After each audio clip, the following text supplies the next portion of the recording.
Hai, perkenalkan, kami adalah kelompok 24. Kami bertugas di Padukuhan Klumpit, Desa Kenteng, Kecamatan Ponjong, Kabupaten Gunung Kidul. Saya adalah Bella sebagai ketua kelompok, kemudian ada teman saya Indri, Meido, Jay, Dila, Jeremy, Andre, dan Rizky. Kami akan mempresentasikan mengenai program kuliah kerja nyata 77 yang telah kami buat. Pada zaman kecanggihan teknologi saat ini, manusia semakin dimudahkan dalam menjalani berbagai aspek kehidupan. Salah satunya pada bidang ekonomi, yaitu dengan hadirnya aktivitas lelang online. Dalam Journal of Consumer Psychology, terdapat karakteristik khusus yang dimiliki oleh kegiatan lelang online. Yang pertama, lelang online menghilangkan batasan geografis si lelang tradisional, sehingga memungkinkan orang dari seluruh dunia berpartisipasi dalam pelaksanaan lelang. Yang kedua, jika melihat dari segi durasi, lelang online dapat berlangsung selama beberapa hari, sehingga memberikan kefleksibelan bagi penjual dan penawar. Yang ketiga, biaya operasional yang jauh lebih rendah dibandingkan lelang tradisional, memberikan biaya komisi yang lebih rendah, dan menarik lebih banyak penjual dan pembeli. Nah, pada kesempatan kali ini, teman kita Indri yang berasal dari Ilmu Bisnis dan Ekonomika, program studi akuntansi, akan memberikan ilmu yang dimilikinya untuk mengurangi peluang kecurangan dalam pelelangan online, dengan memberikan pelatihan mengenai fraud. Bagaimana pelaku bisnis yang ada di Kecamatan Ponjong yang ingin mengikuti pelelangan online, menerapkan metode atau cara administrasi yang aman, membaca dengan seksama kontrak perjanjian untuk memahami hak dan kewajiban jika suatu saat nanti mengalami kerugian akibat tindakan penipuan dari pihak lain, dan menyediakan saluran telekomunikasi untuk pelaporan kecurangan serta pemeriksaan proaktif, terutama jika memiliki laporan keuangan. Selain menambah pengetahuan mengenai kecurangan yang dapat terjadi pada lelang online, hal ini juga membantu bisnis warga untuk meminimalisirkan kerugian akibat adanya kecurangan dalam lelang online. Tujuannya tentu saja untuk menambah wawasan masyarakat mengenai kecurangan yang dapat terjadi dalam lelang online dan cara untuk mengurangi peluang terjadinya kecurangan. Selanjutnya, ada dua teman kita yang berasal dari Fakultas Hukum yang akan memberikan ilmunya. Yang pertama, ada Meido, yang akan memberikan penyuluhan mengenai perlindungan hukum bagi peserta lelang melalui internet. Pengaturan mengenai lelang melalui internet telah diatur dalam Peraturan Menteri Keuangan Republik Indonesia Nomor 90/PMK.06/2016 tentang pedoman pelaksanaan lelang dengan penawaran secara tertulis tanpa kehadiran peserta lelang melalui internet. Kasus penipuan dapat terjadi lewat lelang melalui internet, di mana peserta lelang dapat menjadi korban dan dirugikan. Meido memiliki ide bahwa untuk terwujudnya pelaksanaan lelang melalui internet secara efektif, adil, dan adanya kepastian hukum, diperlukan adanya perlindungan hukum bagi peserta lelang melalui internet. Penyuluhan lelang online dari segi hukum juga akan dilengkapi oleh teman kita Jay, yaitu penyuluhan tentang kepastian hukum dalam pelelangan objek hak tanggungan secara online. Menurut Peraturan Menteri Keuangan Nomor 106/PMK.06/2013 tentang petunjuk pelaksanaan lelang pada pasal 1 angka 1 menjelaskan bahwa lelang adalah penjualan barang yang terbuka untuk umum dengan penawaran harga secara tulis dan atau lisan yang semakin meningkat atau menurun untuk mencapai harga tertinggi yang didahului dengan pengumuman lelang. Adanya penawaran lelang secara online dilatar belakangi bahwa pembangunan nasional haruslah dilakukan dengan proses yang berkelanjutan yang harus senantiasa tanggap terhadap berbagai dinamika yang terjadi di masyarakat.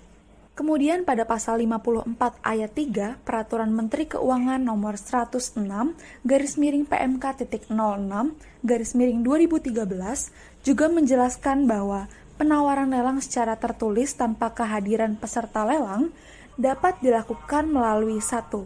Surat elektronik atau email, 2. Surat tromol pos, dan yang ketiga, internet. Kemudian pada pasal 60 ayat 2 Peraturan Menteri Keuangan nomor 106/PMK.06/2013 menjelaskan bahwa penawaran yang telah disampaikan oleh peserta lelang kepada pejabat lelang tidak dapat diubah atau dibatalkan oleh peserta lelang. Nah, tujuan dari program yang disampaikan oleh J yaitu memberikan pengetahuan mengenai kepastian hukum pada saat ingin melakukan lelang online dan membantu masyarakat Kecamatan Ponjong agar melakukan lelang secara online. Kemudian, saya sebagai mahasiswa ilmu komunikasi juga ingin berbagi pengetahuan yang dapat diterapkan masyarakat Ponjong dalam aplikasi lelang online ini. Ketika seseorang ingin mengenalkan produk yang mereka miliki kepada pembeli, mereka perlu memahami prinsip komunikasi pemasaran produk. Komunikasi pemasaran dapat berupa perencanaan, kreativitas, pengintegrasian, dan implementasi yang dilakukan secara terus-menerus, sehingga memberikan pengaruh kepada target konsumen.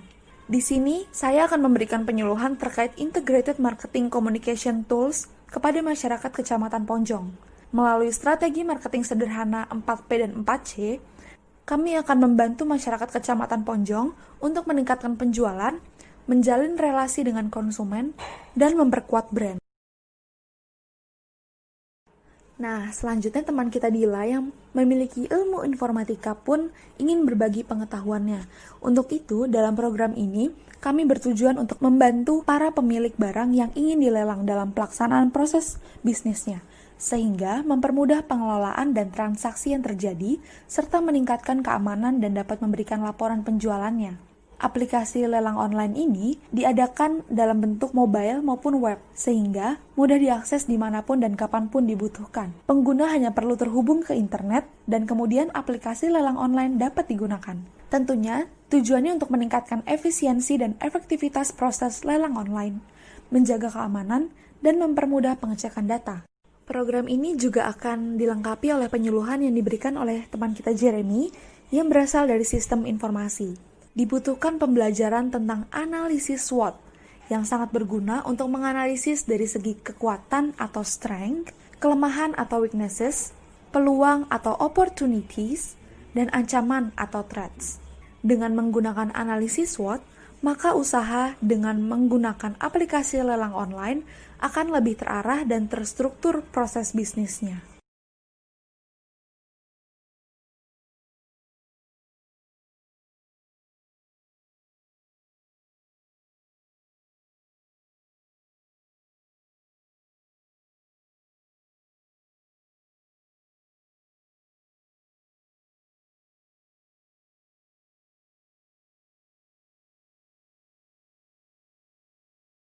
Kemudian, teman kita Andre yang berasal dari teknik industri juga akan menyampaikan penyuluhannya. Nah, bagi penjual awam yang masih baru dalam sistem lelang ini, pastilah kebingungan dalam menentukan harga aset yang ingin mereka jual.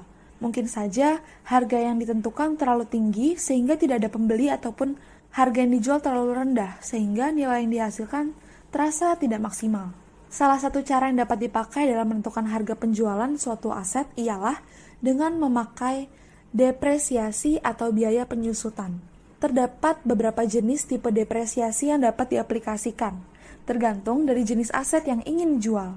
Nah, tujuan penyuluhan yang disampaikan oleh Andre, yaitu dengan adanya program kerja ini diharapkan masyarakat Kecamatan Ponjong mengerti cara menentukan nilai aset yang akan dijual ke pelelangan online dan dapat memberikan keuntungan yang optimal terhadap penjualan aset masyarakat Kecamatan Ponjong. Penyuluhan mengenai lelang online yang terakhir akan disampaikan oleh teman kita Rizky yang berasal dari teknik sipil. Penggunaan aplikasi bantuan untuk mempercepat dan mempermudah lelang akan sangat membantu di dunia konstruksi. Karena lelang dapat dilakukan di mana saja dan kapan saja tanpa harus bertemu antara owner dengan para kontraktor. Berkas-berkas yang semula berbentuk kertas pun bisa diubah menjadi bentuk digital. Hal ini tentunya akan menghemat waktu dan juga bahan. Sistemnya sangat sederhana. Pertama, owner proyek harus melakukan registrasi akun melalui aplikasi yang sudah disediakan. Setelah itu, owner membuat iklan lelang di aplikasi dengan memuat deskripsi dan dokumen selengkap mungkin agar kontraktor tidak bingung. Lalu, kontraktor mengunduh berkas dan dokumen yang diperlukan yang selanjutnya akan dipelajari. Setelah mendapatkan nilai kontrak, kontraktor akan melakukan bidding sesuai dengan yang diperhitungkan. Lalu, kontraktor tinggal menunggu pengumuman hasil lelang yang dilakukan owner proyek. Tentunya bertujuan agar lelang lebih hemat dan efisien dari segi waktu dan biaya. Sekian presentasi program kewirausahaan lelang online dari kelompok 24. Untuk program yang kedua dapat dilihat pada video berikutnya. Terima kasih.